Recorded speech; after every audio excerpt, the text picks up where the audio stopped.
கற்பித்தல் ஒரு அறிவு தவம்.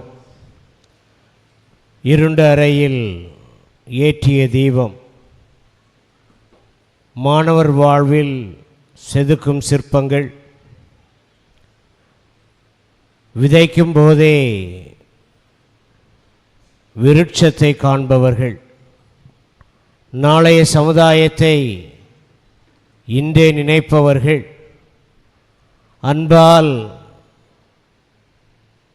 அறிவை புகட்டும் அன்னை, அறிவால் உலகை காட்டும் தந்தை, உலகை மாற்றும் உன்னத ஆயுதம் உன் கற்பித்தல் கலை ஒன்றே காவியம். கிறிஸ்து இயேசுவில் அன்புமிக்க சகோதரிகளே சகோதரர்களே, கற்பி என்றால் கற்றுத்தருதல். கற்பி என்பது புத்தக அறிவை பகிர்வது மட்டுமல்ல, அது மனித உள்ளத்தை வடிவமைத்து ஒரு மனிதனுடைய சிந்தனைகளை, எண்ணங்களை, செயலாற்றல்களை உள்ளார்ந்து வடிவமைத்து செதுக்கி உள்ளத்தில் ஒளியேற்றுவது, அறியாமையை அகற்றுவது, மாற்றத்தை உருவாக்கும் சக்திதான் கற்பி. ஏன் கற்பிக்க வேண்டும் என்ற ஒரு கேள்வி நம்மில் எழலாம். அறியாமையை நீக்குவதற்காக. பவுலோ ஃபெரே அருமையாக சொல்லுவார், மனிதன் 3 நிலையில் அவனுடைய எண்ணங்கள் எல்லாம், அவனுடைய செயல்கள் எல்லாம் சிதைக்கப்பட்டு இருக்கின்றன, மழுங்கடிக்கப்பட்டு இருக்கின்றன என்று. ஒன்று சிதைக்கப்பட்ட மனநிலை, திரிக்கப்பட்ட மனநிலை, திணிக்கப்பட்ட மனநிலை.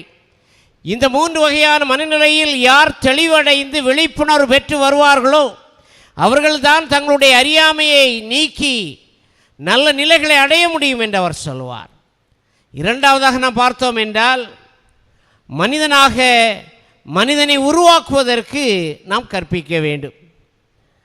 கருணை, பொறுமை, மரியாதை, பகிர்வு, பொறுப்பு ஆகிய மதிப்பீடுகளின்படி வாழ நாம் பிறரை கற்பிக்க, நாமும் கற்றுக்கொள்ள ஆசைப்படுகின்றோம். அந்த கற்பித்தலுடைய பயனும் அடைகின்றோம். மூன்றாவதாக நாம் பார்த்தோம் என்றால், தலைமுறையை உருவாக்க. எப்படி ஒரு சாதாரண விதை செடியாகி, கொடியாகி, மலராகி, மணமாகி, காயாகி, கனியாகி இறுதியில் இந்த பிரம்மஜத்தோடு ஒன்றித்து செயல்படுவது போல தலைமுறை தலைமுறையாக கற்பிக்கின்ற நல்ல பழக்கங்கள் எல்லாம் குடும்பங்களிலும் இல்லங்களிலும் எல்லோர் மத்தியிலும் அந்த கல்வியானது கற்று தேர்ந்து தெளிந்ததானது வாழ வைப்பதை காண முடிகின்றது. அடுத்த நிலையில் நாம் பார்த்தோம் என்றால், சமூக மாற்றத்திற்காக நாம் கற்றுக்கொள்ள வேண்டும். வன்முறை, சுயநலம், ஊழல், அநீதி, பொய்மை என்று இன்றைய சமூகங்கள் இருந்தாலும் அதை திராணியோடு உண்மை என்றால் உண்மை, இல்லை என்றால் இல்லை, ஆம் என்றால் ஆம், இல்லை என்றால் இல்லை என்று சொல்வதற்கு நாம் கற்பிக்கப்பட வேண்டும். தன் நம்பிக்கையை உருவாக்க நாம் கற்ற வேண்டும். கற்றவன் தன் நம்பிக்கையுடன் வாழ்வதற்காகவும் பிறருக்கு நம்பிக்கை கொடுப்பதற்காகவும் அழைக்கப்படுகின்றார். அடுத்து நாம் பார்த்தோம் என்றால், வாழ்க்கை திசை காட்டுவதற்காக. இன்று பல பேருடைய வாழ்வில் திசையில் நாம் காற்றடிக்கின்ற போது அதனுடைய நிலைகளில் சென்று கொண்டு இருக்கின்ற நம்முடைய எண்ணங்கள், நம்முடைய பாதைகள், நம்முடைய வழிமுறைகள் எப்படி என்று நாம் ஆராய்ந்து செயல்படுவோம் என்றால் நிச்சயமாக நாம் காணுகின்ற திசையின்படி செல்வோம். இல்லை என்றால் நம்முடைய வாழ்வில் பிறர் நம்மை அமர்த்தி கொண்டு, எவ்வாறு வாகனத்தில் டிரைவர் அமர்த்தி கொண்டு செல்வாரோ அதே போல நம்முடைய எண்ணங்களும் சிந்தனைகளும் வாழ்விலுடைய எண்ணங்களும் நாம் எல்லாவற்றையும் இழந்த வண்ணமாக போய்விடுவோம். இறுதியாக நாம் பார்த்தோம் என்றால், ஒளியை பரப்புவதற்காக, பிறருக்கு ஒளி கொடுக்க நாம் அழைக்கப்படுகின்றோம். அன்புக்குரியவர்களே, நார்கிஸ் முகமதி என்பவர்கள் 2023 சமூக மாற்றத்திற்காக ஈரான் நாட்டு பெண்களுடைய உரிமைக்காகவும் மனிதாபிமான பணிகளுக்காகவும் இவருக்கு நோபல் பீஸ் பிரைஸ் வழங்கப்பட்டது. ஈரானுக்கு வாழுகின்ற மக்களுக்கு மரண தண்டனை ஒழிக்கப்பட வேண்டும், பெண்கள் அங்கு சுதந்திரமாக இருக்க வேண்டும். ஈரான் சிறையில் நடக்கும் சித்திரவதை உலகிற்கு வெளிச்சம் போட்டு காட்டியவர்கள். இதுவரை 13 வரை கைது செய்யப்பட்டார்கள். 31 ஆண்டுகள் சிறை தண்டனை, 154 சாட்டேடி தண்டனை விதிக்கப்பட்டன.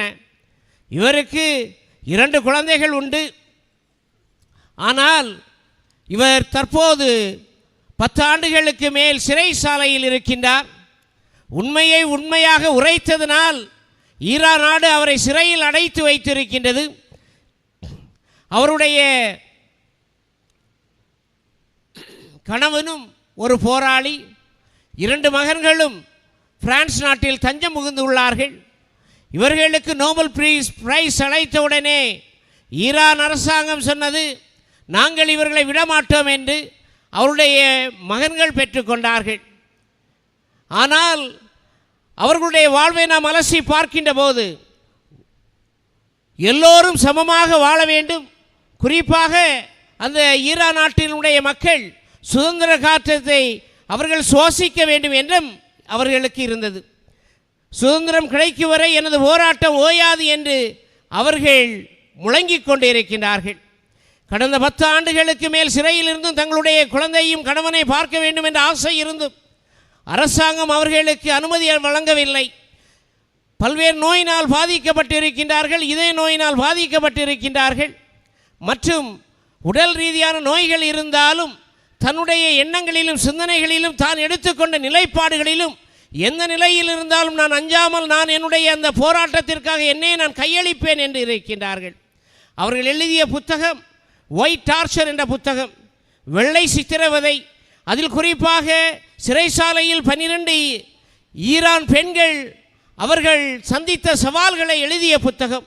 அடுத்து கடிதமும் நோபலுடைய கடிதத்தினுடைய மையமாக வைத்து இன்னொரு புத்தகத்தையும் அவர்கள் எழுதியிருக்கின்றார்கள். அன்புக்குரியவர்களே, உண்மையை கற்பிக்க வேண்டும் என்றால் இன்றைய உலகத்தில் மனிதன் மகிழ்ச்சியோடு வாழ முடியாது. எந்த துறையாக இருக்கலாம், எந்த நிலையாக இருக்கலாம், உண்மையை ஆணித்தரமாக எடுத்துரைக்கின்ற போது பல்வேறு நிலைகளில் பல்வேறு வழிகளில் பிரச்சனைகள் துன்பங்கள் வரும். இதுதான் கற்பித்தல். பிறருக்கு கற்பிக்கின்ற நிலைகளில் அவர்கள் ஊட்டம் பெறுகின்ற நிலைகளை காண முடிகின்றது. இன்று அவர்கள் ஒரு சாதாரண ஒரு பெண்மணியாக இருந்தாலும் அசாதாரணமான செயல்கள் செய்ததனால் இன்று பல்வேறு நிலைகளில் பல்வேறு தளங்களில் பல்வேறு வழிகளில் உலக நிலைகளில் கூட பல்வேறு அவர்கள் செய்தது சரிதான் என்று பல்வேறு நிலைகளில் அவர்களுக்கு ஆதரவுகளை தெரிவித்து வருவதை காண முடிகின்றது.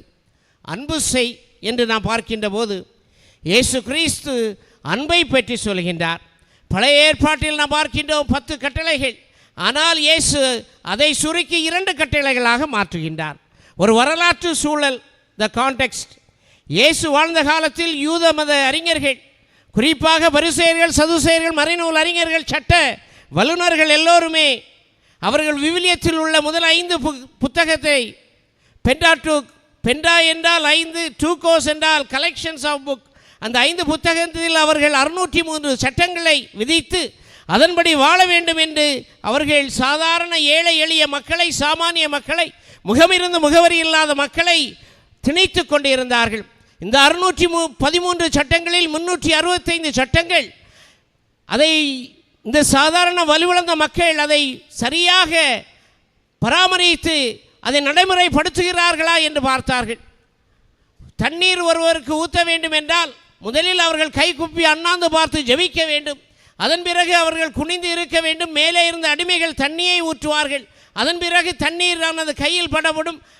அதன் பிறகு அவர்களுக்கு சரியான ஒரு துணிகளை கொடுப்பார்கள். அதன் பிறகு அவர்கள் கழுவி அந்த துணிகளை அவர்களுக்கு கரெக்டாக சரியாக அதை மடிக்கி வைப்பார்கள். இதையெல்லாம் இந்த பரிசேயர்கள், சதுசேயர்கள் கூட்டமானது பார்த்து கொண்டிருந்தது இயேசுடைய காலத்தில். இதை மையமாக வைத்துதான் இயேசு 10 கட்டளைகளை 2 கட்டளைகளாக மாற்றி இருந்தார். இதை பார்த்த பரிசேயர்கள், சதுசேயர்கள், ஏன் உம்முடைய சீடர்கள் ஓய்வு நாளில் கடமைகளை அவர்கள் செய்வதில்லை, மற்றும் உம்மோடு இருக்கின்ற போது அவர்கள் சட்டங்களை திணித்து கொண்டு இருக்கின்றார்கள், அவர்கள் கண்டுகொள்ளவில்லை என்று பல்வேறு திட்டங்களிலும் இயேசுவும் அதோடு இருந்தார் என்பதை அவர்கள் பழித்துக் கொள்கின்ற அந்த கூட்டத்தில் தான் அவர் அன்பு செய் என்று சொல்கின்றார். மத்தேயு நற்செய்தி 22வது அதிகாரம் 37வது இறைவசனத்தில் பார்க்கின்றோம்.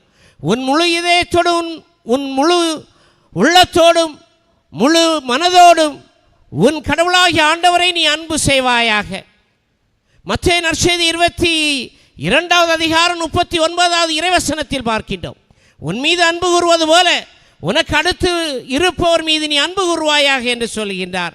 அப்படி என்றால் கடவுள் மீதான அன்பு ஏதோ இயேசு பல்வேறு நிலைகளில் இருந்து பல்வேறு வழிகளில் இருந்து எடுத்துக்கொள்ளப்பட்டதல்ல. இணைச்சட்டம் 6வது அதிகாரம் 5 இருந்து பார்க்கின்றோம். ஷேமா என்ற யூதர்களுடைய முதன்மை ஜெபத்திலிருந்து அவர் அதை எடுக்கின்றார். பிறன் மீதான அன்பை லேவியர் 12வது அதிகாரம் 18வது இறைவசனத்தில் நாம் காணுகின்றோம். அதில் வழங்கப்பட்ட 10 கட்டளைகளுடைய உண்மை தன்மைகளை 2 கட்டளைகளாக மாற்றி அவர்களுக்கு பல்வேறு நிலைகளில் ஒரு பாடத்தை புகட்டுகின்றார். 1 முதல் 3 கட்டளைகள் கடவுளை பற்றியவை, 4 10 வரை சக மனிதர்களை பற்றியவை. ஆக ஒரு மனிதன் கடவுளை நேசிக்க வேண்டும் என்றால் மனித சமூகங்களை நேசிக்க வேண்டும். மனித சமூகங்களை ஒருவர் நேசிக்கின்றான் என்றால் நிச்சயமாக அவன் கடவுளை நேசிக்க வேண்டும் என்று புது பார்வையும் புது ஒளிவையும் அவர்களுக்கு கொடுக்கின்றார். யோவான் நற்செய்தி 13வது அதிகாரம் 34வது இறைவசனத்தில் பார்க்கின்றோம். நான் உங்களிடம் அன்பு செலுத்தியது போல நீங்களும் ஒருவருக்காக நீங்கள் அன்பு செலுத்துங்கள் என்று சொல்கின்றார்.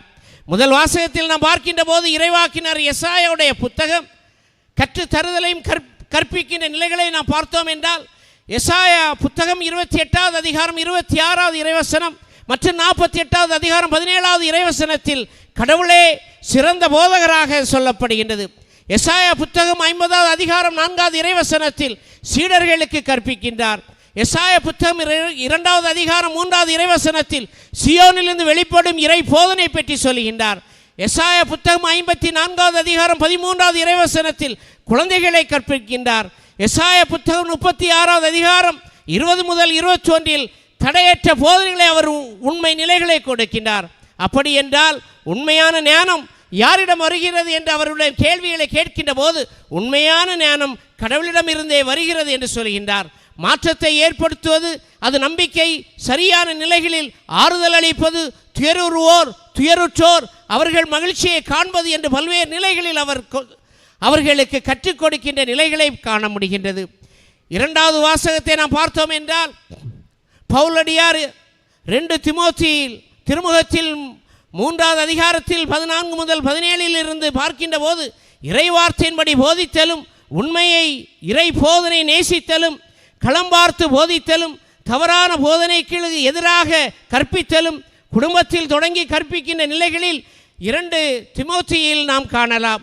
ஆம் அன்புக்குரியவர்களே, நற்செய்தி வாசகத்தை நாம் பார்த்தோம் என்றால் இப்பகுதியில் இயேசு படுகின்ற நிலைகளிலும் பாடுகளிலும் த கிரேட் கமிட்மெண்ட் என்று அழைக்கப்படுகின்ற நிலையில் இயேசு கிறிஸ்து உயிர் தெழுந்த சீடர்களுக்கு உண்மை நிலைகளை போதிக்கின்றார்.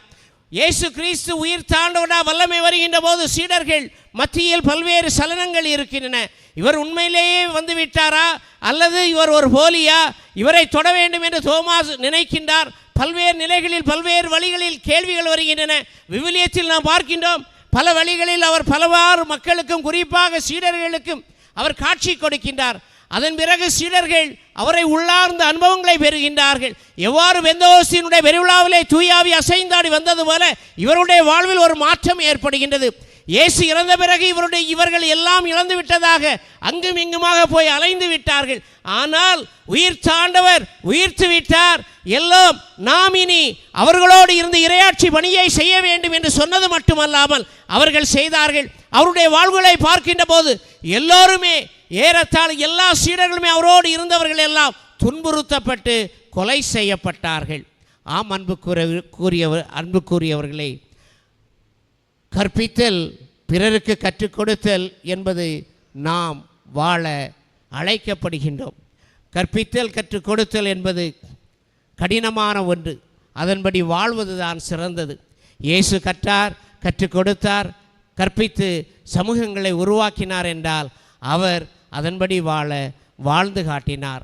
அவரை பின்பற்றுகின்ற நாமும் அவரோடு இணைந்து நாம் வளர பிறருக்கு உருகொடுக்க ஒரு மாற்றம் பெற அழைக்கப்படுகின்றோம். ஆமேன்.